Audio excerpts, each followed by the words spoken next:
I got a call back from an Iowa cold case investigator with an update on one of the cases I had contacted them about.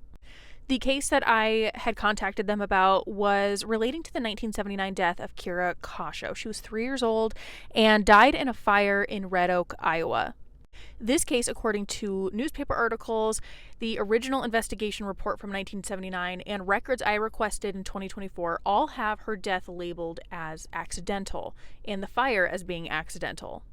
But this case is very suspicious because Kira's mother had been suspected of abusing both her and one of Kira's siblings. So a lot of people wondered if Karen, the stepmother, had something to do with this. The reason I contacted the cold case unit is because they put out a series of cold case cards and they have Kira's case listed as a homicide. It says that the fire was ruled arson and that her death is classified as a homicide, which goes against everything I have seen in the case. So I sent an email to the cold case unit asking for clarification because I wanted to know if there had been a big update and if they had reopened this case, because so many were wanting this case to be reopened and investigated because the circumstances were just very strange.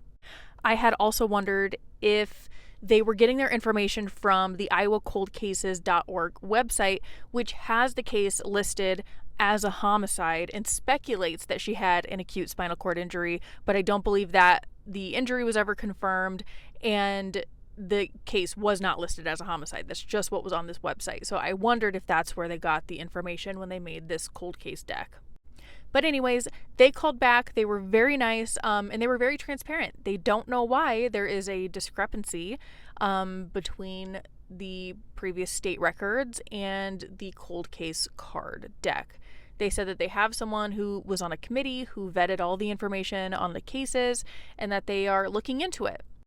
Now, if it was just classified that way in error, at least they're going to fix it. But the good thing is that they are taking a look at this case again. So I'm putting a call out there. If you have any information on the 1979 death of Kira Kasho, who was 3 years old from Red Oak, Iowa, please contact the Iowa Cold Case Unit. Some members of her family have commented on my videos here, so I'm going to put this out again. They want to hear from you. They told me specifically if there are any family members who have stories they want to tell or information they want to provide, to reach out to them. I'll put the generic Iowa Cold Case email right here, but if you want the investigator I spoke with, if you want his specific email or his phone number, send me a message and I will send you a picture of his business card.